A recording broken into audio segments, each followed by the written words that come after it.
boa noite a todos vocês que estão nesse momento em casa, já nos acompanhando através do Facebook ou mesmo nos acompanhando através do site do Colégio Luciano Feijão. Começa aí mais uma edição do Radiosfera e hoje a gente conta aqui com a presença de dois professores fera. Um ao meu lado, professor Lyndon Johnson. Boa noite, professor. Boa noite a todos, boa noite aos vestibulandos e à comunidade estudantil em geral aqui da nossa cidade. Olha, o nome desse rapaz aqui é difícil, mas eu testei várias vezes antes de pronunciar. Se eu pronunciar errado, eu espero que você me desculpe. Tranquilo. Mas está aqui também ao meu lado o... Rapaz, como é? Eu tenho que olhar, tenho que colar. É o Tonatiuh. Isso. Acertei? Acertou. A gente lembra de tomate. E só lembrar Tonatiuh. Pronto. Ok. Boa noite, professor. Boa noite.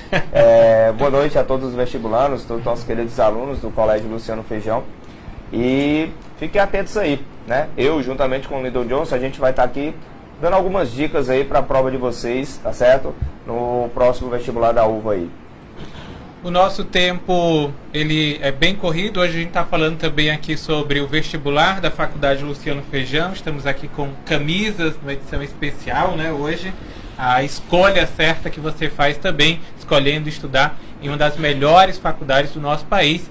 E hoje, no nosso Radiosfera, lembrando a você que na próxima semana, no dia 18 e 19, acontece o aulão de véspera do Colégio Luciano Feijão. E de antemão, eu já antecipo você que não está com o material da nossa aula, você pode já fazer download através do site do colégio. Acesse lucianofeijão.com.br, lá você tem acesso ao material, você faz download e acompanha aí as aulas hoje de Biologia e de Química. E eu vou para a primeira questão de Biologia com o professor Lyndon Johnson. Vamos lá, professor. Vamos lá. Então, pessoal, boa noite. Mais uma vez. Então vamos aqui para a nossa primeira questão aqui da parte de biologia. Então temos aqui um texto, onde ele vai apresentar nesse texto duas semelhanças fenotípicas entre duas plantas que não são aparentadas diretamente. Uma planta pertencente à família Cactácea e outra planta pertencente à família Euphorbiaceae, né? A Euphorbiaceae é uma família de vegetais que está bem distante da família Cactácea. No entanto, essas plantas, apesar de pertencerem a famílias diferentes, elas são muito parecidas fenotipicamente. A Cactácea, que é bem conhecida aqui da nossa região, né? Temos os cactos, a planta que tem um caule suculento, repleta de espinhos, que está bem adaptada aos climas quentes, os climas áridos. Já a Euphorbiaceae é uma planta que ela é muito comum em ambientes pedregosos, né? A parte de pedras, de montanhas, de serras, a parte rupestre. E como o ambiente é similar ao ambiente do qual a Cactácea está adaptada, ela também desenvolveu, através do processo de seleção natural, uma forte semelhança. Então ele descreve aqui no texto as duas plantinhas, inclusive dá uma imagem revelando uma forte semelhança fenotípica entre ambas. Como pode dois indivíduos que não são aparentados diretamente ter uma forte semelhança? Isso é uma estratégia evolutiva, porque a evolução, que é uma busca pela adaptação, pode fazer com que dois indivíduos que não são parentes próximos desenvolvam semelhanças. Mas como se chama esse fenômeno onde dois indivíduos que não são aparentados desenvolvem semelhanças físicas? Isso aí é uma convergência evolutiva. Você encontra isso aí na letra C.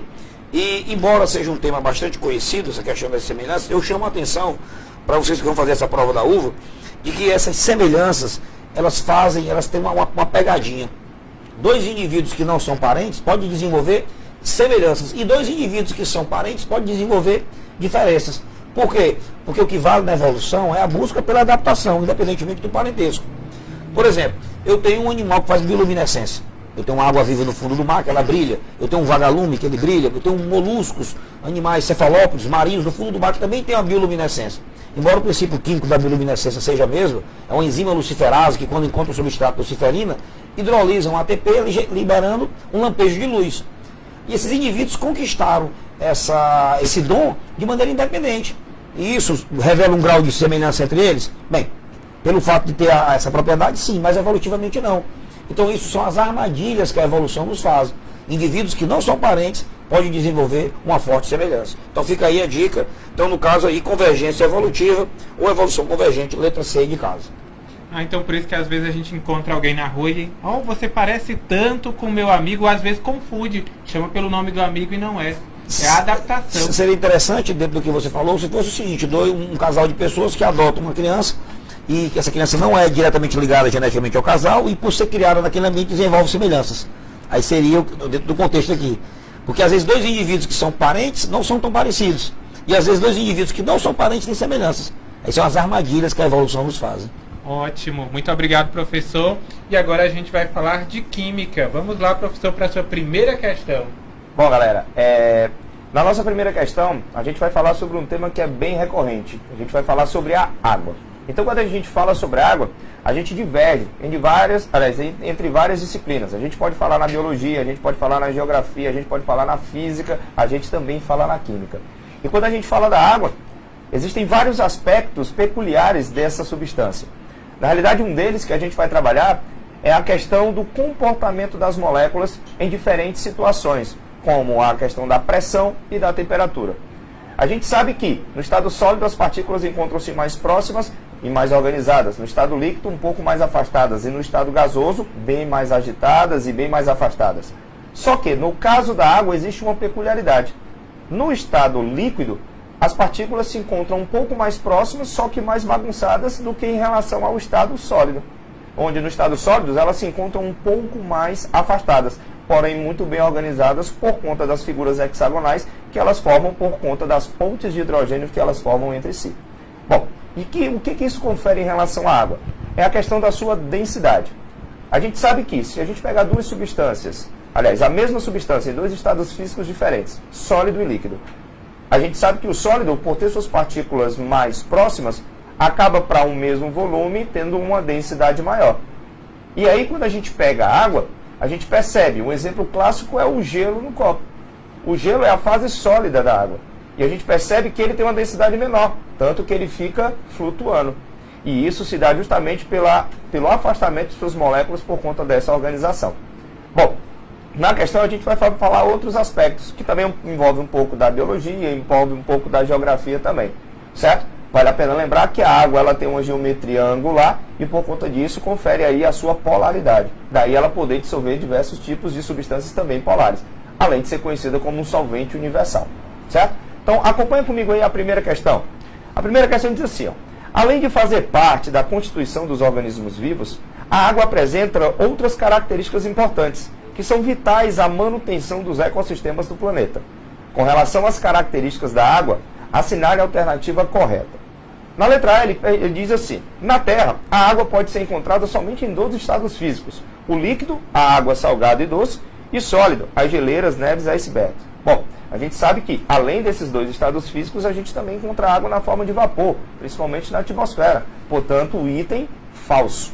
Vamos dar uma olhada na letra B de bola. É só, Tonatiuh, que na forma de vapor, é importante lembrarmos que boa parte desse vapor d'água existente aí na atmosfera deve ser aos seres vivos, Sim. que é o processo da transpiração. Né? E dentre eles, as plantas, uma atenção especial. Estamos vivendo uma época de conscientização, estamos vivendo uma época em que o verde está sendo valorizado e que a questão da gestão ambiental, então isso sempre é um tema muito forte, essa questão de você valorizar o ambiente. E hoje, se nós temos problemas no ciclo da água, a questão da falta da chuva, ou as chuvas irregulares, isso se deve às ações antrópicas, porque quando a gente desmata, aí depois vem a consequência, pô, o que está acontecendo com o clima, o que está acontecendo, por que está chovendo menos, por que está chovendo mais? Na verdade foi a consequência do desmatamento, porque boa parte da água da chuva quando cai, era das plantas que estavam ali, Sim. E o vapor da água está vindo das plantas. Sim, com certeza. Além de contribuir para o efeito estufa, né? Sim, sim. Porque o principal gás de estufa a gente sabe que é o gás carbônico. E um dos principais consumidores desse gás são as plantas. A partir do momento que eu desmato, eu estou deixando de ter o consumo e ele acaba se acumulando na atmosfera. Muito bem. Bom, voltando à letra B, ele me diz o seguinte, ao resfriar a partir de 4 graus Celsius, a água diminui a sua densidade, solidificando, por exemplo, em lagos e mares, apenas na superfície. Isso contribui para a manutenção da vida em regiões de alta latitude. Bom, o que é bom a gente observar e que chama a atenção para essa questão? A gente sabe que o ponto de fusão da água é justamente em 0 graus Celsius, o que indica para a gente também que a sua solidificação vai acontecer a partir de 0 graus. Mas a água, por ter essa sua característica já mencionada por conta das moléculas, a partir de 4 graus Celsius, a água não pura já consegue ter essa organização. Então ela já começa a solidificar. E um fato interessante é que a água de rios e mares, elas ficam congeladas na superfície, mantendo a vida, tá certo, de seres vivos dentro. E aí o que acontece? Por que o resto não consegue congelar? A água, ela não é uma boa condutora, tá certo? Apesar de muitas pessoas pensarem, mas só há condução de corrente elétrica mediante íons livres, e uma grande quantidade de íons livres. Então ela não consegue conduzir bem o calor.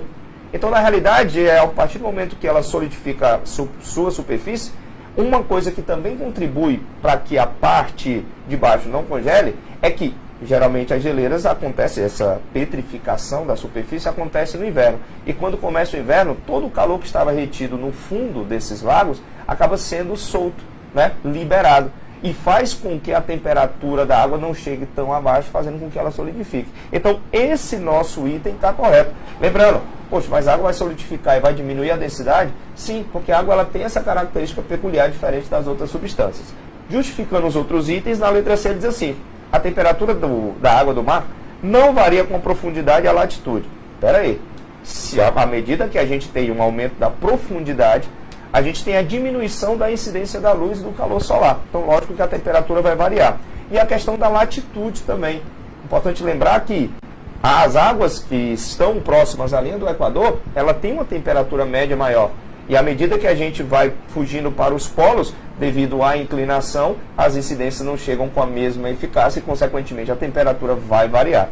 E é bom aí só dando um reforço que na linha do Equador a latitude é zero. E a latitude ela aumenta do centro para as extremidades. Sim. Então quanto mais você vai se aproximando dos polos, ou seja, que a latitude vai aumentando, você vai tendo então esse fenômeno aí de você ter uma temperatura mais baixa. Sim. Os raios, os fótons de luz atingem mais condensadamente, intensamente o centro e mais perpendicular. Também dos corais, que só conseguem se desenvolver, né, em ambientes que tem água clara e também rasas. Né?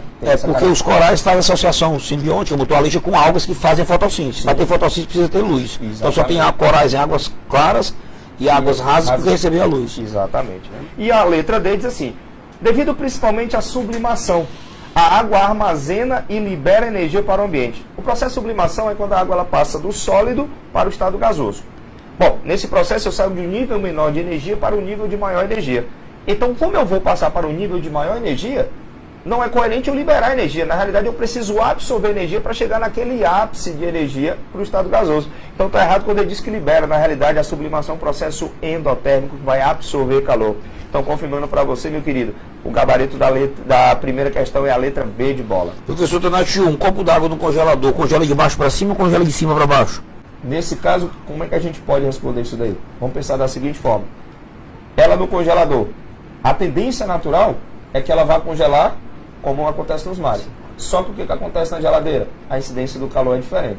Pode aprofundar para a gente? É porque se você colocar um copo com água no congelador, a água que está em interface com a atmosfera é a parte superior. Exato. Então aquela ali, sim, você começa a formar o cristal. Sim. Aí você vai petrificando. Se você deixar com uma quantidade menor e não tem ninguém zanzando lá por baixo, ela vai congelar de cima até embaixo. Lá nos polos você vai ter sim uma quantidade de temperatura suficiente para você reduzir a densidade e fazer essa petrificação. Sim. Só que tem toda uma biodiversidade lá embaixo. Que contribui para isso. Além de não ser água pura, né? Água salgada que contribui. Todo o movimento ali você dificulta a formação do cristal. Então isso só reforçando realmente esse gabarito e uma boa questão. Parabéns. Obrigado. Essa questão da água é uma questão que realmente tem que ter conhecimento e envolve uma interdisciplinaridade muito grande com a física, com a biologia e com a química, né? E a geografia também, né? Falando de latitude. Da latitude, que também varia com a biodiversidade, sofre uma forte influência da latitude. Vamos para a segunda? Obrigado, professor Tonatiuh. E é uma boa, às vezes a gente tem que fazer essas coisas em casa, o professor e não sabe, né? Coloca um pote de sorvete na geladeira e ele só congela em cima. Aí você fica tirando só a parte de cima e esperando um pouco para congelar a parte que está embaixo. Mas é bom que seguir aqui no sorvete, a gente tem uma estratégia interessante no sorvete. Nós tiramos a algina, que é uma substância extraída de algas pardas, ceofícias, que a gente põe no sorvete para dar o poder emulsificador. Quando o sorvete é caseiro, que não tem essa substância, ele realmente congela mesmo, de cima para baixo e fica pedrinha. Mas se você tem esse emulsificador, como a Kibon e outras marcas mais sofisticadas, eles põem esse emulsificador para que você tenha essa películazinha. Assim que você tira do congelador, o contato com o ar ele já fica cremoso novamente. Né? Ótimo, então vamos aí para a nossa segunda questão. O orangotango, o chimpanzé e a espécie humana apresentam uma grande semelhança bioquímica. Aí ele mostra aí a imagem dos três indivíduos, né? O orangotango, o chimpanzé e o ser humano. Após a análise das substâncias e processos que ocorrem nas células, qual das situações abaixo permite apontar essa semelhança entre as três espécies? Então é um pouco desconfortável para algumas pessoas, mas temos que aceitar o fato de que o ser humano ele é um primata, e é um animal, e é um mamífero, e que nós estamos, por essa condição biológica, dentro do mesmo pacote que os demais primatas. Então, esse lance de que o homem é o bambambam, de que o ser humano é o mais evoluído, de que o ser humano é o melhor, isso é um ledo engano para quem está pensando dessa forma. Porque o ser humano ele é melhor em quê? Coloca o ser humano dentro d'água, ele vai conseguir sobreviver? O ser humano é melhor em quê? A gente vem, o ser humano quando ele vem ao mundo, ele vem totalmente desprotegido. O homem não tem garras, não tem mandíbulas, nasce sem dentes, nasce sem couraça, nasce sem veneno, sem estratégia de fuga. Nós viemos ao mundo totalmente desprotegidos, independente do cuidado que a mãe tem com a gente, da prole. Agora, se tiver um cuidado, se tiver um aleitamento, se tiver uma nutrição, e deixar o sistema nervoso mielinizar, claro que quando a máquina velha começa a funcionar, que é o nosso sistema nervoso, a gente consegue desenvolver tecnologia que supera qualquer que seja o animal desse planeta. Então o ser humano ele é sim especial por esse aspecto, mas não por uma questão evolutiva. A gente paga um preço caro por não ter algumas estratégias para poder desenvolver outro. Então tá todo mundo junto aí. O homem é um macaco? De certa forma nós pertencemos ao mesmo grupo. O homem veio do macaco? Não. Nunca diga isso. Qualquer alternativa nesse sentido põe a falso. Nunca a ciência disse isso. Nunca nenhum biólogo, nenhum pesquisador disse isso. O homem não veio do macaco. A coisa pior ainda, o homem é um tipo de macaco. Tá? É uma modalidade de macaco. Então nós somos um primata. Nós somos um mamífero placentário, que pertencemos ao grupo dos primatas. E qual é a semelhança bioquímica que nós temos aí para com os chimpanzés e para com os orangotangos? Vejamos as alternativas. Letra A. Os diversos tipos de aminoácidos livres no citosol. Isso aí não seria forte o suficiente para dizer uma semelhança evolutiva. Afinal de contas, todos os seres vivos têm em comum o fato da síntese proteica. E a síntese proteica depende de aminoácidos que estão dispersos no citoplasma. Então isso aí acontece entre nós e os primatas, mas acontece entre nós e qualquer outro ser vivo. Põe a falso na letra A. Letra B. A existência de transporte ativo de íons através da membrana? Existe isso, mas isso existe em todo ser vivo. Todos os seres formados por células têm mecanismo de transporte, de fisiologia, que depende de transporte ativo e passivo pela membrana.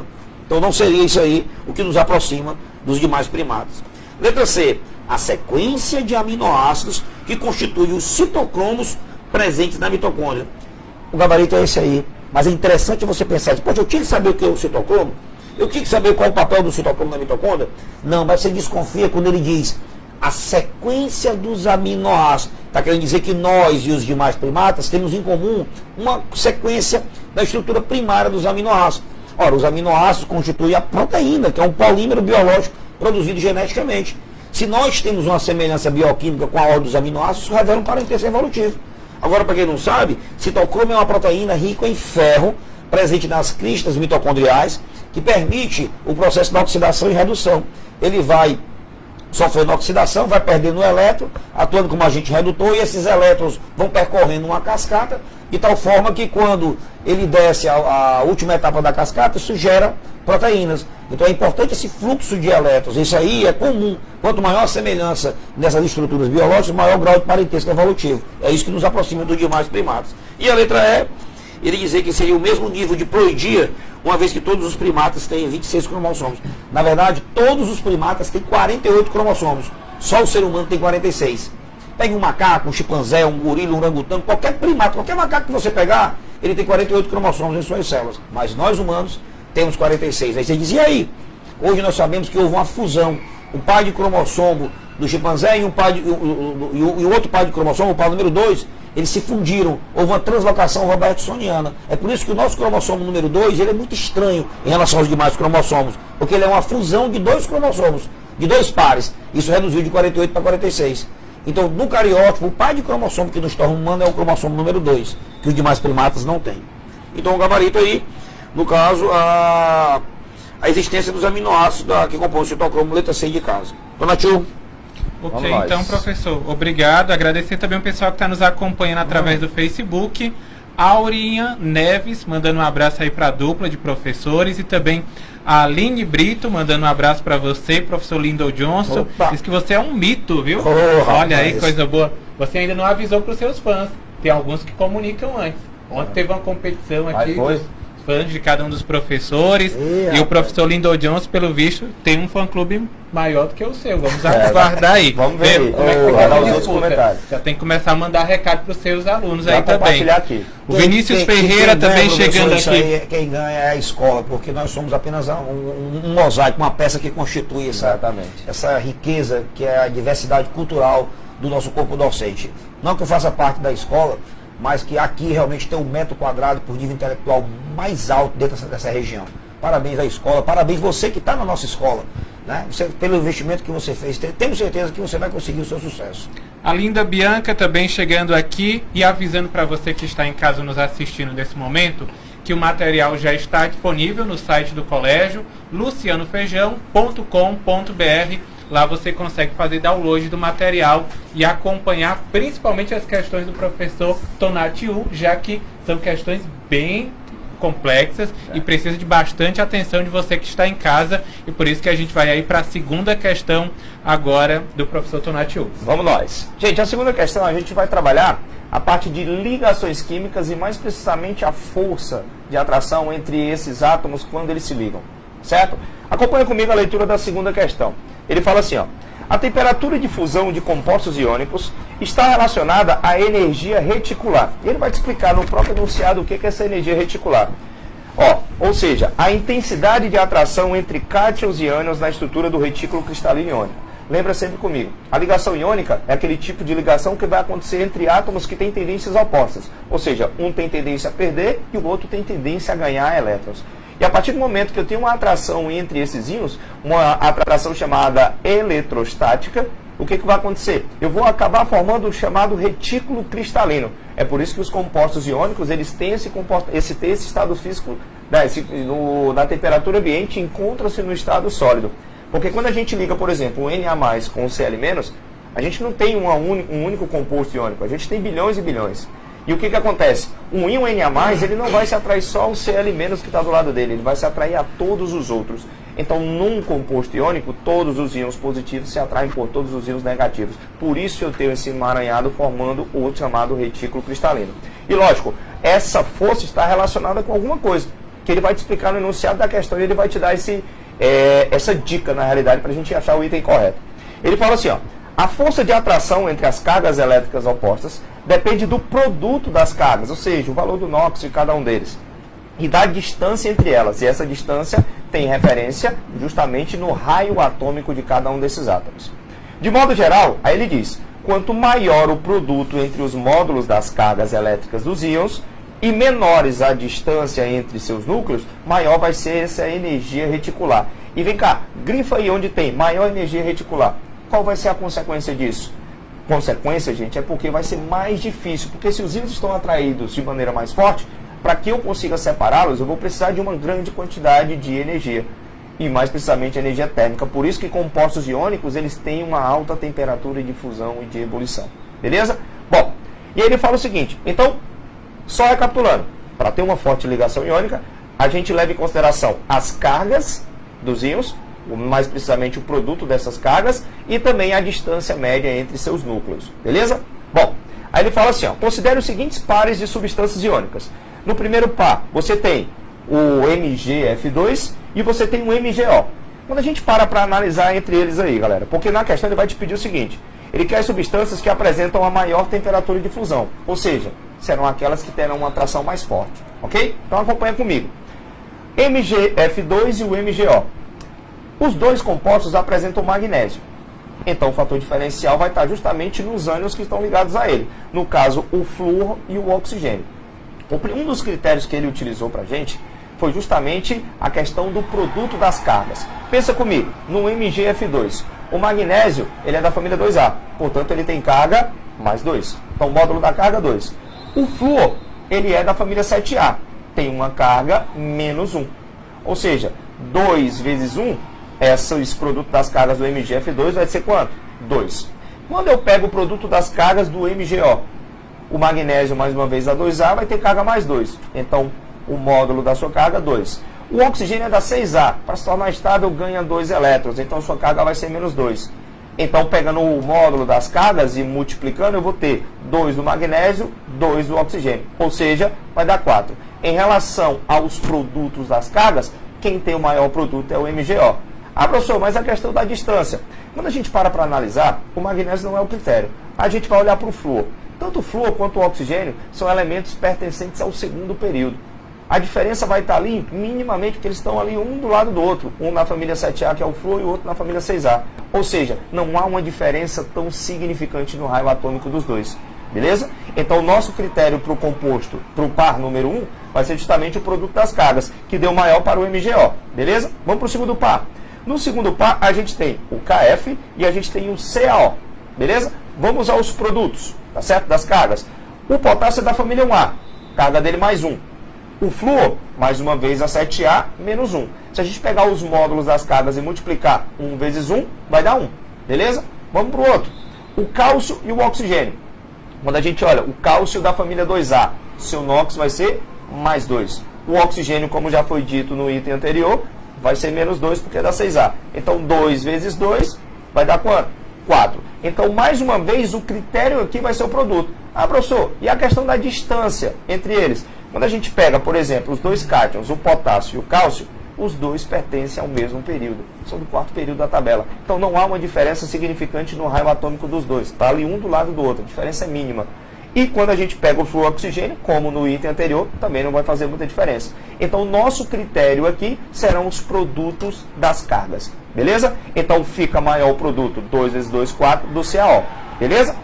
O terceiro par, sabe, traz elementos de períodos diferentes. Quando a gente olha, por exemplo, o LiF, certo? O LiF, o lítio é da família 1A. Vamos usar o primeiro critério, que é a questão da carga. O lítio é da 1A. Carga dele mais 1. O flúor, mais uma vez, a 7A. Carga dele menos 1. 1 vezes 1, 1. Beleza? Agora olha para o potássio. O K é da família 1A. Carga dele mais 1.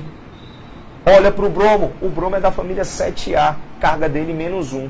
Aí quando você faz os produtos do LF, 1 vezes 1, 1. Quando você olha o KBR, 1 vezes 1, 1. E aí, opa, professor, peraí, o produto das cargas deu o mesmo. Então, o nosso critério agora de diferenciação vai ser justamente a distância. Quem tem a menor distância, como foi dito no próprio enunciado, a atração vai ser mais forte. E aí, quando a gente para ver, o potássio, o lítio, por exemplo, é do segundo período. E o flúor também. Ou seja, se eles são do segundo período, cada um deles só tem 2 camadas em sua eletrosfera. Tu pega o potássio e você pega o bromo do KBr, os dois pertencem ao quarto período, então eles têm 4 camadas. Então a distância para eles dos núcleos, ou seja, o raio atômico deles é maior. Então nesse terceiro par, o nosso critério de diferenciação vai ser justamente o tamanho, porque o produto das cargas deu o mesmo. Então quem tem um menor raio, menor distância, vai ser o LF. Então, gente, os 3 que vão apresentar maior temperatura de fusão, porque vão apresentar maior energia reticular, será no primeiro o MgO, no segundo par será o CaO e no terceiro vai ser o LF. Portanto, o item correto dessa questão fica a letra A. Fica a dica aí para vocês com relação a essas ligações químicas e as propriedades físico-químicas dos compostos iônicos. Ok? Obrigado, professor Tonatiuh. E a gente vai fazer agora um breve intervalo. Daqui a pouco a gente retorna trazendo mais dicas dos nossos professores. Fique atento porque é só 1 minuto e a gente estará de volta.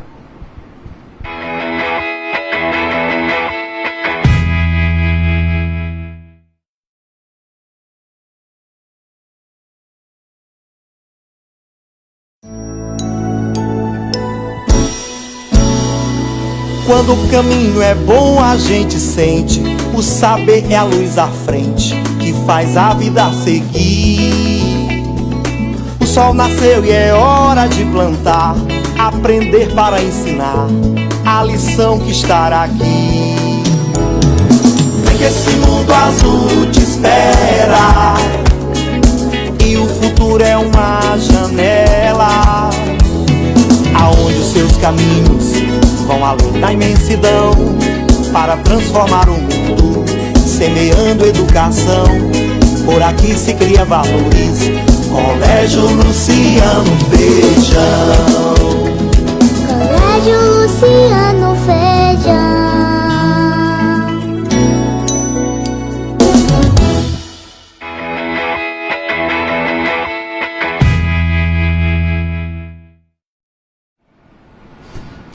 Estamos de volta. Foi rápido mesmo o intervalo, só deu tempo para tomar uma água. Nem deu tempo para pipoca, viu? Verdade. Olha, agradecer quem já está nos acompanhando. O professor Ribeiro, muito obrigado pela sua audiência. O Zezinho tá mandando um abraço para você. Ô, rapaz, um abraço aí pro meu amigo Zezinho, rapaz. Companheiro aí nas nossas batalhas para tentar conseguir aí as cartas, né? Para completar o nosso álbum aí. Olha aí, em busca de completar o álbum de figurinha da Copa. a Aline tradição. Brito também aqui. Aline Brito que ajudou aqui nos bastidores a arrumar a gola do professor. Obrigado, Aline Brito, Obrigado. aí, já das carreiras Aurinha, aqui, as pressas. bom dia aí, obrigado também. Vocês que estão atentos a todas as dicas aqui dos nossos professores. E vamos agora a mais uma dica do professor Lyndon Johnson. Um abraço a todos, obrigado aí pela audiência, a Linda Bianca, todos os colegas, as turmas aí do FeraMed, os meninos da turma da UFC, os meninos da turma UVA, tá? Que estamos juntos aí nessa maratona de informações, né? Então, a questão número 3, ele vai dizer que as moléculas mais utilizadas pela maioria das células para os processos de conversão de energia e produção de ATP são os carboidratos. Os carboidratos, os virões e os heróis. Quer energia? Vai no carboidrato, carbono hidratado, hidrolisa fácil.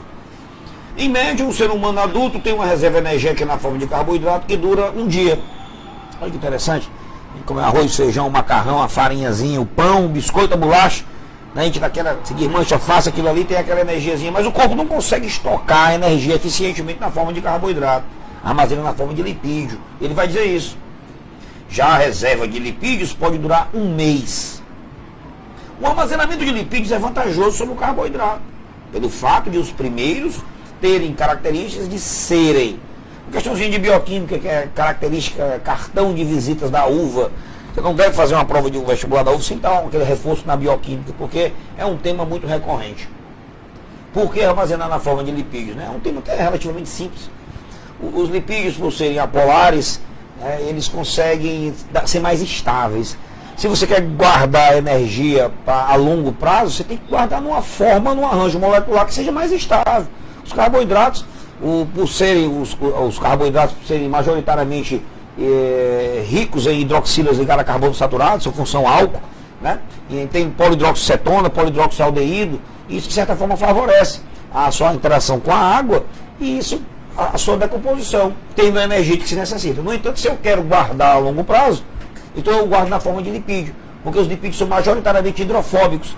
E além do mais, ele não precisa ocupar grandes espaços. Uma densidade calórica do lipídio, ele tem mais do dobro de energia armazenada do que um carboidrato. Então 1 grama de lipídio tem muito mais energia concentrada do que 1 grama de carboidrato ou de proteína.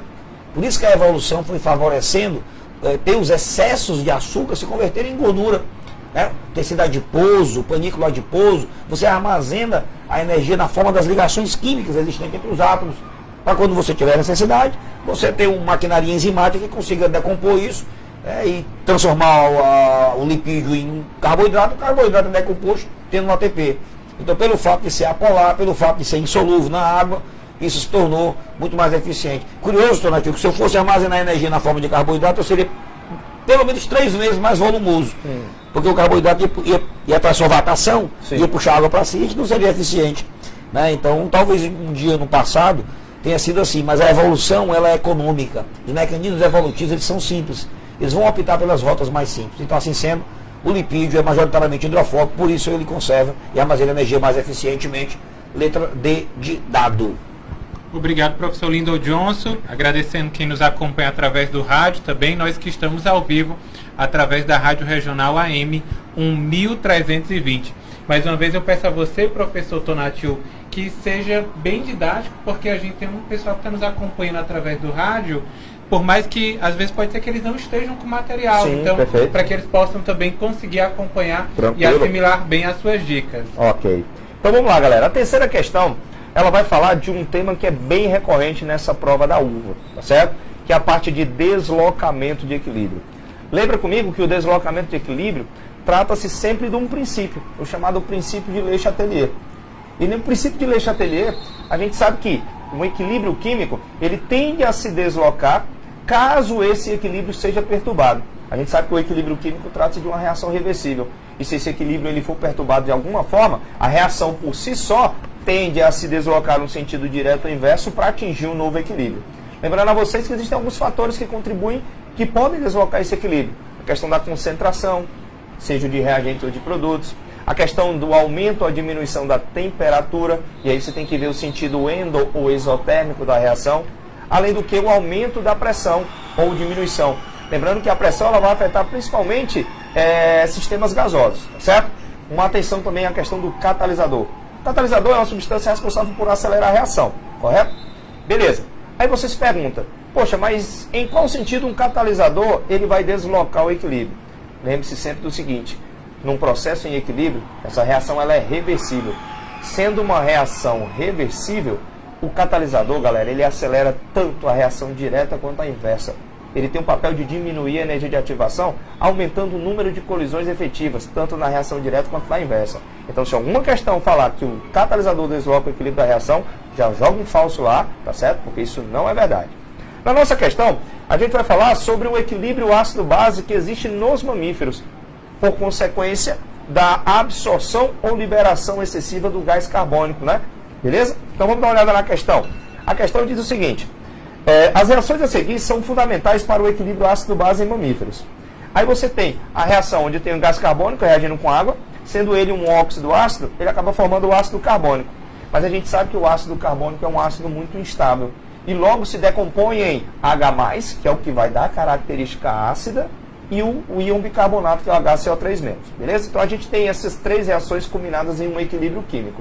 E a pergunta diz assim, com base nessas reações, conclui-se que um primata, introduzido em uma atmosfera rica em CO2, após a absorção desse gás, apresentará uma resposta fisiológica imediata, ou seja, qual é a resposta que o indivíduo vai ter? A gente pode ter uma resposta biológica, mas a gente também pode ter uma resposta química. Pensando na resposta química, mais precisamente na questão do deslocamento de equilíbrio. Pensa comigo, se eu vou colocar um mamífero em um ambiente rico em gás carbônico, em CO2, a concentração de gás carbônico tende a aumentar. Seguindo a linha do equilíbrio, se eu aumento a concentração de CO2, aumenta a concentração de ácido. E aí eu tenho um processo chamado de acidose, que é aumentar o pH. Aliás, diminuir o pH deixando mais ácido. Bom, e ele está perguntando qual é a resposta. E aí, nos itens, ele traz hiper ou hipoventilação. Pensa comigo, no processo de respiração, você absorve oxigênio, o O2, e libera CO2.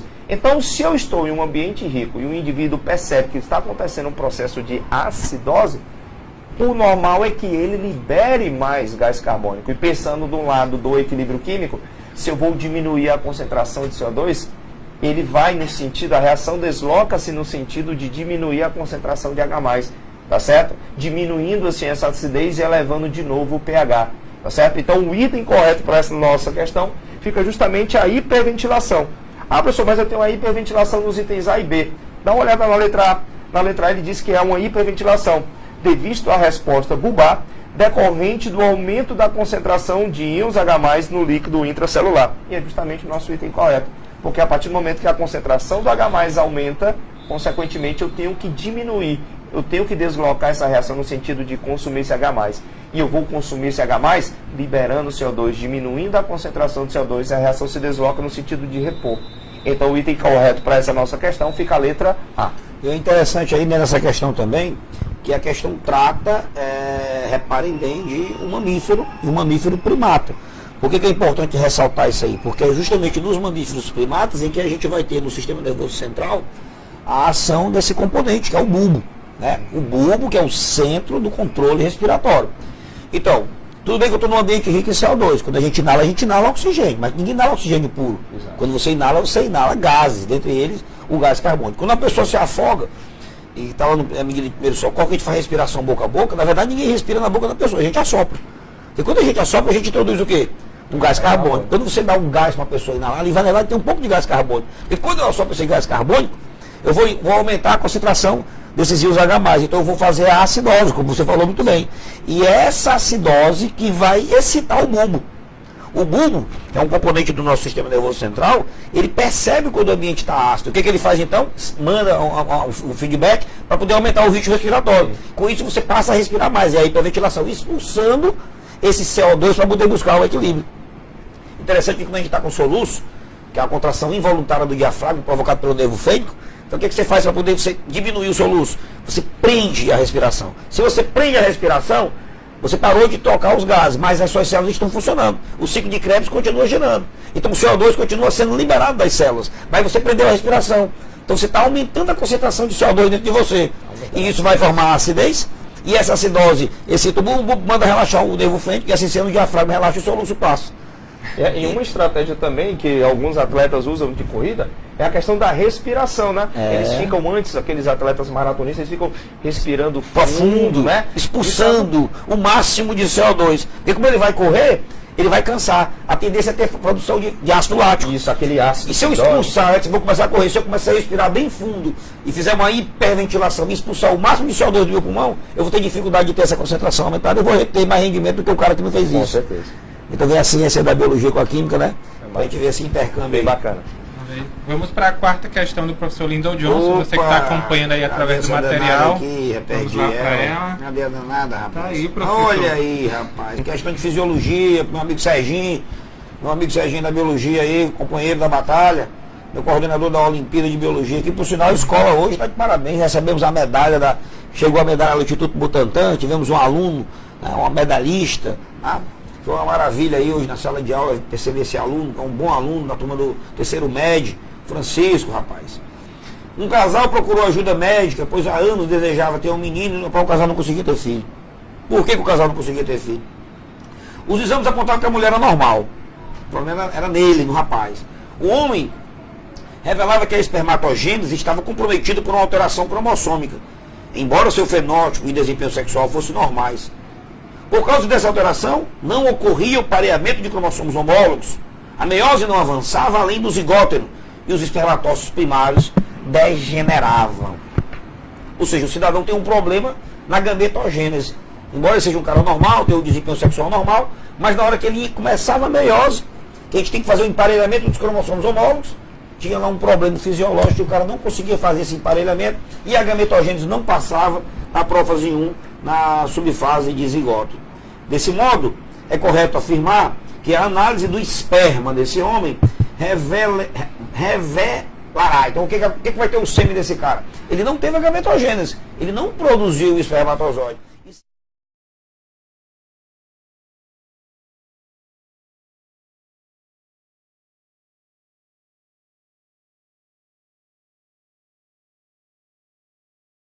Liberação de esperma durante o orgasmo? Sim, com certeza vai, só que não vai ter espermatozoide. Não podemos esquecer que o que é liberado nas secreções é um fluido. Então espermatozoide.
Características, tá certo? Adquiridas por uma solução, tá certo? A partir do momento que eu adiciono um soluto ao meu solvente puro. Por exemplo, a gente já comentou sobre a água e sabe que a água ela entra em infusão a 0 graus Celsius e entra em ebulição a 100. A partir do momento que a gente coloca um pouco de sal, por exemplo, nessa água, essas características físicas mudam por conta do comportamento das moléculas. Entenda sempre o seguinte, para qualquer que seja a propriedade coligativa, seja a tonoscopia, seja a ebulioscopia, ou a crioscopia, ou até mesmo a osmoscopia, qualquer uma delas. Lembre-se sempre do seguinte, o soluto, ele trabalha ali como um obstáculo. Ele vai dificultar a passagem do meu solvente, da molécula do meu solvente, de um estado físico para o outro. Ok? Lembra comigo, o que é a tonoscopia? Tonoscopia é a diminuição da pressão máxima de vapor. Pensa no seguinte, se tu tem água, essa água ela entra em evaporação naturalmente antes mesmo dos 100 graus Celsius. Então forma uma pequena quantidade de vapor sobre aquele líquido. Esse vapor gera uma pressão. Essa pressão é chamada de pressão máxima de vapor. A partir do momento que eu coloco um pouco de sal nessa água, por exemplo, ou açúcar, enfim, um soluto que seja sólido e não volátil. E a partir do momento que eu coloco, o que acontece? Esse soluto vai funcionar como um obstáculo. As moléculas de água que inicialmente estavam livres para poder passar para a fase gasosa, agora tem esse impedimento. Porque quando eu coloco esse meu soluto, as moléculas de água vão rodear num processo chamado de solvatação. Então vai haver uma interação das moléculas do meu solvente com o soluto. Inicialmente estavam livres, agora tem esse obstáculo. Então eu vou necessitar de uma quantidade de energia maior. E lembre-se sempre do seguinte, para qualquer que seja, tá certo? Qualquer que seja a propriedade coligativa, sempre ela vai ser mais acentuada de acordo com o aumento da concentração. Elas são diretamente proporcionais, ok? Do mesmo jeito funciona para o aumento da temperatura de ebulição, do mesmo jeito funciona, por exemplo, dentro de uma panela de pressão. A gente sabe que a água lá dentro, ela só vai ferver, ela não consegue ferver assim, ela vai ser a mais disso, é por isso que o cozimento é mais rápido, porque eu vou ter água a uma temperatura acima de 100 e ainda está no estado líquido. Ou seja, aí a gente entra no conceito de cinética química. Quanto maior a temperatura, maior o número de colisões, maior o grau de agitação e a reação se processa de maneira mais rápida. Ok? Então lembra sempre o seguinte, com relação às propriedades coligativas, seja ela qual for, ela é diretamente proporcional à concentração do meu soluto. E aí na questão, a gente traz a seguinte situação. Ele fala o seguinte, ele fala, a adição de determinados solutos em meio aquoso muda alguma das propriedades físicas do solvente, como a gente bem mencionou aqui no enunciado. Considere 3 recipientes com 1 litro de soluções aquosas com concentração molar igual a 0,5 mol por litro de cada uma. Ou seja, eu vou ter a mesma concentração. Aí você chega para mim, professor, mas peraí, o senhor disse que o critério seria a concentração. Mas e aí, como é que a gente vai conseguir diferenciar? Será que pelo fato deles terem a mesma concentração, eles vão ter o mesmo efeito? Aí a gente vai ver. Porque não depende só da molécula em si, mas sim do comportamento dela na solução aquosa. O primeiro critério é sempre a concentração. Caso as concentrações sejam iguais, a gente tem que levar em consideração se elas vão formar íons ou não. Ok? E isso a gente leva em consideração falando de um fator, o chamado fator de Van Hoff. O fator de Van Hoff é justamente aquele número que vai indicar a quantidade de íons formados. Em compostos moleculares, quando eu coloco eles na água, eles se dissolvem. Como é o caso, por exemplo, da sacarose. Ela forma pontes de hidrogênio com a água, mas ela não consegue se quebrar para gerar íons, ok? Então, como ela não gera íons, o fator de Van Hoff dela é 1. Agora, por exemplo, quando a gente pega o NaCl, NaCl, ao ser colocado em água, forma Na mais Cl menos. E aí eu vou ter, a partir de um composto iônico, 2 íons diferentes. Então, o fator de Van Hoff dele, 2. Quando eu pego o nitrato de cálcio, que tem fórmula CaNO3,2, eu vou ter um cálcio, Ca2+, e 2 íons NO3. Então, tu tem 3 íons formados. Então, nesse caso, o critério, como não pode ser a concentração, você vai levar em consideração a quantidade de compostos que eu tenho em solução aquosa. Recapitulando, na sacarose, o fator de Van Hoff, 1, porque não é um composto molecular. No composto 2, cloreto de sódio, NaCl, será 2. E no caso do nitrato de cálcio, 1 cálcio e 2 nitratos, o índice vai ser 3. E aí a pergunta, o comando da questão pede o seguinte. Ao medir alguma das propriedades físicas dessas soluções, foi observado que, na letra A, ele diz assim, a solução de sacarose, justamente aquele lance de colocar, né, o açúcar, a sacarose em água, ela vai promover um aumento da temperatura de ebulição, ou seja, uma ebulioscopia, mas a temperatura de fusão dela, pelo contrário, vai diminuir, causando um processo de crioscopia. Ele está dizendo no item que aumenta os dois. Na realidade, não. Quando você coloca um soluto, ele aumenta a temperatura de ebulição e diminui a temperatura de congelamento. Portanto, letra A, falsa. Na letra B, ele fala que a solução de cloreto de sódio apresentava ponto de congelamento inferior do nitrato de cálcio. Bom, o ponto de congelamento vai ser mais inferior quanto maior for o fator de Van Hoff. E quem tem o maior fator de Van Hoff, comparando o NaCl, que era 2, e o nitrato de cálcio, que é 3, o nitrato de cálcio vai ter uma ação mais acentuada. Portanto, ele vai ter uma menor temperatura de congelamento. Falsa a letra B. Na letra C, ele traz assim, a solução do nitrato de cálcio é a que apresenta menor valor de pressão de vapor. Exatamente. Por quê? Eu tenho a mesma concentração, mas o fator de Van Hoff dela é maior. Então, o efeito coligativo nessa solução vai ser maior. Então, entre as três, ela é a que tem a menor pressão de vapor. Ela é que vai gerar a menor quantidade de vapor. Portanto, o item correto para a gente é a letra C. Só confirmando a letra D, diz assim: apenas as soluções iônicas possuem pontos de ebulição superiores ao da água pura. Na realidade, gente, quando eu tenho uma solução molecular, como é o caso da sacarose, ele vai ter o mesmo efeito. Não é obrigado a gerar íons. Desde que se dissolva na água, ela já vai funcionar como obstáculo. Portanto, confirmando aí pra gente o item correto dessa questão, letra C. Não esquece, em propriedades coligativas, o soluto sempre funciona como obstáculo. Obrigado, professor. E tem pergunta aqui da Aline Brito. O professor passou aqui para você. Você já trazia aqui a pergunta da Aline. Professor Lindon, por o problema ser no material genético, é um problema hereditário? É interessante, o nosso ouvinte, aí, nosso aluno, Aline, perguntando, em relação à questão número 4, que nós acabamos de comentar, que o rapaz portava uma anomalia que impedia dele ter a gametogênese. Seria hereditário isso? Não, minha princesa, claro que não. Com certeza foi algo que aconteceu durante o desenvolvimento embrionário dele. Porque se isso fosse hereditário, ele teria herdado do pai dele. Se ele tivesse herdado do pai dele, ele não tinha sido gerado. Exatamente. Eu não sei se deu para compreender. E se fosse uma anomalia no cromossomo que impedisse a gametogênese, se fosse hereditário, é algo que se herda. Então, se isso fosse hereditário, ele nem existia, porque ele teria o pai dele, não teria gerado ele, e ele não poderia gerar o filho dele. E realmente ele não pode gerar o filho porque ele não tem gametogênese. Que ele tem um problema, ele tem. Ele não pode passar isso porque o problema não deixa ele dele ter gametas. Se fosse hereditário, ele já seria uma consequência dessa hereditariedade. Mas o problema impede a gametogênese? Com certeza não. Então, no fato aí, no caso, foi algo conquistado ao longo do desenvolvimento, ou embrionário ou já na vida adulta. Alguma alteração estrutural, cromossomo. Mas com certeza não era hereditário. Obrigado, Aline. Então, dúvida esclarecida. A gente vai fazer um rápido intervalo. Daqui a 1 minuto estaremos de volta. E antes, lembrando também a vocês que no dia 18 e 19 de maio acontece aqui no Colégio Luciano Feijão o aulão de véspera do vestibular da UVA.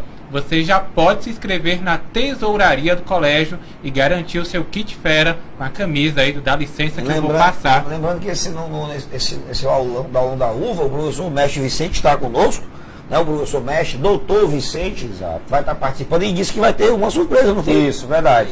Ele garantiu aqui pra gente nos bastidores, antes da gente começar a transmissão, que venham, participem, porque vai ter uma surpresa aí, ele está preparando alguma coisa bem especial para vocês. Eu vou estar no aulão, eu vou estar fazendo a abertura na sexta-feira, tá certo? Conto com a presença de todos vocês. E uma escola como a nossa, cheia um quadro docente com mestres e doutores, o Vicente é a nossa cereja do bolo, porque o Vicente tem especialização, tem mestrado, tem um doutorado, na literatura não tem mais ninguém, é um monstro, né? Verdade. É o homem que escreveu que o verde é do mal. O verde é do mal. A cuca é verde.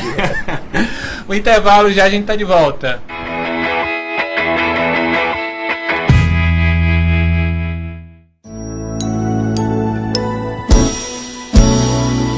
Quando o caminho é bom, a gente sente. O saber é a luz à frente que faz a vida seguir. O sol nasceu e é hora de plantar, aprender para ensinar a lição que está aqui. Vem que esse mundo azul te espera e o futuro é uma janela aonde os seus caminhos vão além da imensidão para transformar o mundo, semeando educação. Por aqui se cria valores. Colégio Luciano Feijão. Colégio Luciano Feijão.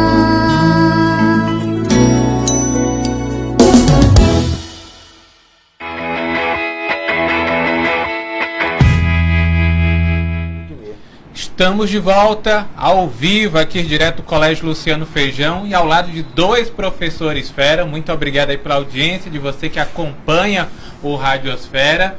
E tá boa a disputa, viu, professor? Ali tá disputando aí com você. A Aline deu uma tréplica bacana aqui Foi, agora. ela trouxe agora aqui que mas é herdado do X e não do Y.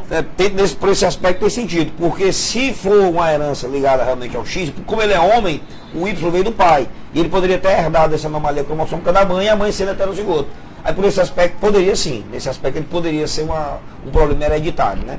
Mas vamos então aí para nossa quinta e última questão. Porque está tendo aulão na escola. A escola tem um menu muito vasto de opções. Além da nossa radiosfera tem também, está tendo os alunos praticando Enem, que é sagrado aqui nas quintas-feiras à noite a gente ter alguma atividade extracurricular. Igual está o nosso amigo Rafael Moreira. Exatamente. Está lá trabalhando. E quinta-feira nós estaremos com um aulão aí sobre poluição ambiental. Não perde essa, viu? Quinta-feira que vem, procura lá, vai ter as inscrições no site do colégio. A gente sabe que sempre nas quintas-feiras as vagas são bem limitadíssimas, duram pouquíssimo tempo, então fica atento para se inscrever. Vai ser bem bacana eu e o professor Linton Johnson fazendo esse bate-bola aí na quinta-feira que vem. Como é prazeroso, né? Mas uma combinação, uma aula como essa, a gente faz assim mesmo no corre-corre, mas sai, a gente faz assim, a gente nem se cansa, como é gostoso, tá tocando, feedback, perguntando, respondendo, dá uma informação, vem outra, e isso faz a magia, faz a coisa funcionar, isso é muito gostoso. Feliz é o homem que faz o que gosta, só assim ele não tem que trabalhar, né? Mas o trabalho é árduo, né? Questão de número 5. Na doença de Alzheimer, as alterações da proteína tau levam à desintegração dos microtúbulos existentes nas células do cérebro, destruindo o sistema de transporte dos neurônios. Ou seja, inicialmente provoca disfunções da comunicação bioquímica dos neurônios e numa fase posterior à morte dessas células. É o tão temido mal de Alzheimer. Né? O indivíduo vai adquirindo esse problema fisiológico, vai afetando o seu cognitivo, a memória. Na divisão celular, os microtúbulos são responsáveis. Então ele está falando de um problema, de uma doença, de um distúrbio fisiológico e atrelado a um componente celular, que é o microtúbulo. E ele exige que você tenha conhecimento do papel que essa estrutura teria na célula. E te dá aí um leque de opções, né? Mas o microtúbulo, o que é o microtúbulo? Então, coincidentemente, hoje na nossa aula da turma do cursinho Luva, nós estudamos a fisiologia celular e nós falamos sobre o microtúbulo. O microtúbulo é uma estrutura não membranosa, presente nas células eucarióticas e em vegetais, os vegetais inferiores, e eles, de certa forma, são polímeros de tubulina, e eles comandam a organização do fuso da divisão celular. Então, para que haja uma eficiência no processo da divisão celular, na metáfase e da anáfase, haja uma migração dos cromossomos para os polos, essa estrutura se faz presente. Então eles são importantes na organização do fuso mitótico. Os microtúbulos, eles garantem o sucesso para que a célula se divida de maneira correta e assim sendo uma célula possa dar origem a duas células, no processo da divisão celular, no processo da mitose. Então as estruturas celulares ficam comprometidas na presença dessa identificação dessa estrutura, dessa proteína tau. Inclusive, há até uma pesquisa que se associa o alumínio, para cozinhar em panelas de alumínio, o consumo, a ingestão disso poderia ser um desencadeador desse processo do Alzheimer. Não existe muita interferência ambiental no que diz respeito a essa alteração. Mas ele está cobrando especificamente na divisão celular, os microtúbulos são responsáveis pela organização do fuso mitótico. Aí, no caso, a letra A questão é relativamente simples, porque o tema é muito conhecido. Ok, então... A gente vai agora também para a última questão do professor Tonatiuh. Beleza. Então, galera, a gente já trabalhou aí questões de química geral, questões também da físico-química, e agora a gente vai partir para o orgânico. A prova do Enem, ela gosta muito de estar cobrando a questão da identificação da...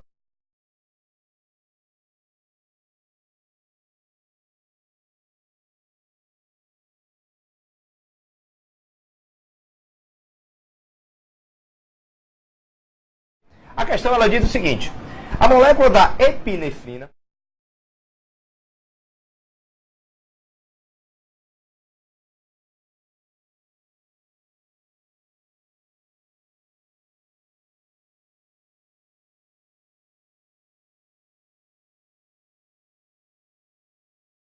presta bem atenção, na estrutura da epinefrina a gente tem alguns grupos funcionais.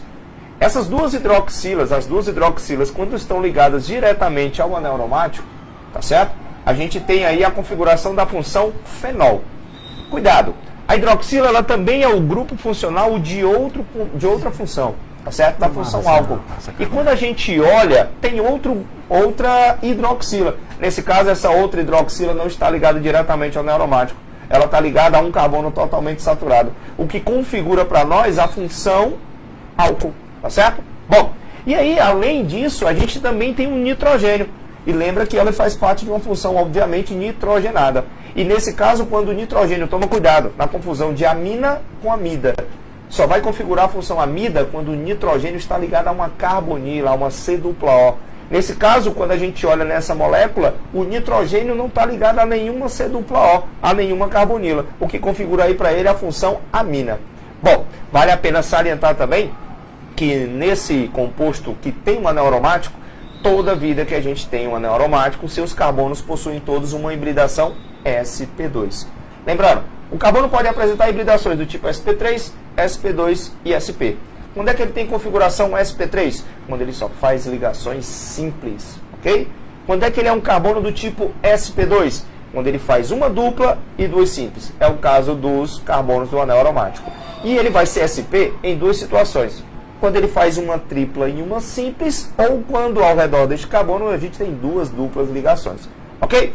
Salientando esses detalhes para a gente poder ver os itens da questão. Ele fala assim, analise as proposições em relação à molécula da epinefrina. E na primeira, galera, ele diz o seguinte, ele possui 6 carbonos com hibridação sp, com configuração sp, e 3 com configuração sp2. Na realidade, gente, como a gente bem mencionou, nesse composto não existe nenhum carbono que esteja fazendo uma tripla ligação ou que tenha a seu redor duas duplas. Todos os carbonos do anel aromático são sp2, ou seja, eu vou ter um total de 6 carbonos sp2 e os demais carbonos todos só fazem ligações simples, são todos sp3. Então, galera, nesse caso aí, esse item vai estar falso, tá certo? O item número 2 diz que a fórmula molecular do composto é C9H13NO3. Quando a gente para conferir, cuidado, quando a gente tem uma representação em linhas, nessas representações em linhas, cada pontinho daquele representa um carbono. E na representação em linhas, galera, o hidrogênio não é representado. Então toma cuidado com isso na hora da contagem do número dos átomos, tá certo? Quando você tem um pontinho, percebe a valência do carbono. Lembra que o carbono faz 4 ligações. E percebe o seguinte, se tiver faltando ligação para esse carbono, completa com hidrogênio. Porque com certeza nessa representação a gente tem hidrogênio. Quando a gente para fazer a contagem da quantidade de átomos, a gente realmente tem 9 carbonos. São os 9 carbonos. 6 eu tenho no anel aromático e mais 3 fora da molécula, fora do anel aromático. Tá certo? Então completa aí os 9 carbonos. Hidrogênios, quando você faz a contagem, realmente dá uma quantidade de 13. Tem um nitrogênio e 3 oxigênios. Então o item 2, beleza, verdadeiro. É um item simples, tranquilo, só para você ter cuidado com essa representação em linhas. Muita gente, pelo fato de não apresentar o hidrogênio, acha que não tem o hidrogênio na molécula. Mas lembra-se sempre, completa-se com o hidrogênio as ligações que estão faltando para o carbono. Onde é que está esse nono aí, dona Aquil? Tem os 6 do anel. Sim, aí tem um ligado à hidroxila. Aí mais descendo, tem um ligado ao nitrogênio. E essa pontinha aí para baixo é outro. Porque se não fosse, não tivesse esse tracinho, significa dizer que eu só teria como último átomo o nitrogênio. Quando ele aponta isso, é porque eu tenho um metil ali embaixo. Metil aí embaixo, beleza. Exatamente. Boa. Bom, número 3 diz assim, apresenta apenas um carbono assimétrico. O que é um carbono assimétrico? Carbono assimétrico é aquele carbono quiral. E o que é um carbono quiral? É aquele que está ligado a 4 ligantes diferentes. Cuidado, não significa dizer que um carbono quiral é aquele que está ligado a 4 átomos diferentes. Eu posso ter um carbono quiral ligado a 4 carbonos, desde que sejam radicais diferentes. Um metil, um etil, um propil, um butil, beleza? Então ele está ligado a 4 ligantes diferentes. Lembrando que quiral vem de quiro. Quiro quer dizer mãos. O morcego quiróptero. E aí, a mão tem 5 dedos. Um dos dedos é o carbono. É assimétrico. Tá? É porque um dos dedos é o carbono, os outros 4 são os 4 carbonos. São 4 ligantes diferentes. Isso. Bom, e outro fato a ser salientado aí. Para o carbono ser quiral, ele não tem que estar ligado a 4 ligantes? Então ele tem que estar fazendo 4 ligações simples. Então ele tem que ser um carbono do tipo sp3. Então descarta qualquer possibilidade de um carbono do anel aromático ser um carbono quiral, porque todos são sp2. Então nos restam outros carbonos. Vamos lá para a ponta, que é aquele que o Lyndon Johnson não tinha observado. Aquele da ponta tem um carbono, beleza? Ligado ao nitrogênio. Mas se você parar para completar, ele tem 3 hidrogênios. Ele está ligado a 3 átomos iguais. Não trata-se de um quiral. Vamos subir um pouco mais. Esse carbono está ligado ao nitrogênio. Esse carbono está fazendo 2 ligações. 2 hidrogênios. Mas ele tem 2 hidrogênios. Quando a gente para olhar esse da hidroxila do álcool, a gente percebe que um carbono está ligado ao anel aromático, o outro carbono está ligado à hidroxila, O outro carbono está ligado à parte de baixo da molécula. E esse carbono também está ligado ao hidrogênio. Ele está ligado a quatro ligantes diferentes. O que configura ele ter essa característica. Tá certo? Ser um carbono quiral. Então ele consegue desviar a luz polarizada. E aí eu tenho a chamada isomeria óptica. Ou seja, esse composto é opticamente ativo. É um enantiômero? Isso. Ele consegue desviar a luz polarizada. E quando a gente fala em enantiômeros, a gente tem que ter cuidado no seguinte, na chamada mistura racêmica. O que é a mistura racêmica? É quando eu tenho enantiômeros, onde eles são isômeros, um imagem especular do outro. E aí, se um desvia a luz para a direita, numa angulação, o outro vai desviar para a esquerda na mesma angulação. Ou seja, tu imagina, o primeiro desviou para a direita, tá certo? No caso aí, para a sua esquerda, né? E o outro vai desviar na mesma intensidade, só para o sentido contrário. Ou seja, se você parar para ver, a luz passa, fica desse jeito, ela vai anular. E quando ela passa, quando ele passa pelos dois, a impressão que passa é que a luz não foi desviada. Por isso que a gente diz que uma mistura racêmica ela é opticamente inativa, porque enquanto um desvia num sentido, a outra vai anular esse desvio. E quando ela passa, a impressão que passa é que ela não teve desvio nenhum. Por isso que ela é chamada opticamente inativa, a mistura racêmica, que cada um dos enantiômeros é opticamente ativo. Então, recapitulando, o item número 3 da verdadeiro tem um carbono quiral. E a última, tema mais recorrente, a apresentação das funções. Ele está dizendo que apresenta as funções amida, álcool e fenol. Como inicialmente a gente identificou, as hidroxilas ligadas ao anel aromático pertencem à função fenol. A hidroxila ligada a um carbono saturado é um álcool e o nitrogênio aí não está ligado à carbonila. Então, no caso, não é uma amida, é uma amina. Portanto, gente, o item 4 está falso, o que deixa correto para a gente os itens 2 e 3. Item correto dessa questão, letra B de bola. Muito obrigado, professor. E a gente também já está chegando ao final. Agradecer ao professor Renato Paiva também, que nos acompanhando, ele estava ontem aqui no nosso estúdio. Você que nos acompanhou através do Facebook, também através do rádio, muito obrigado pela sua audiência. A gente lembra a você que o material vai ficar disponível no site do Colégio Luciano Feijão e também a gravação dessa aula vai ficar disponível na página no Facebook. Professor Lindon Johnson, muito obrigado pela sua presença aqui. Eu que agradeço e feliz de fazer parte dessa equipe de campeões. Obrigado, professor Tonatiuh. Olha aí, aprendeu. Até o final, mas deu certo, tá certo? Eu quero agradecer a oportunidade, tá certo? Desejar de antemão, né? Uma boa noite, uma ótima prova para vocês. Que vocês possam aproveitar. Semana que vem a gente vai ter uma equipe campeã aqui também, trazendo altas dicas para vocês, tá certo? Segunda a quinta, né? De segunda a quinta, mais uma vez, vale a pena salientar, tá certo? Então, abraço a todos, obrigado pela atenção mesmo. Um abraço no coração de todos aí.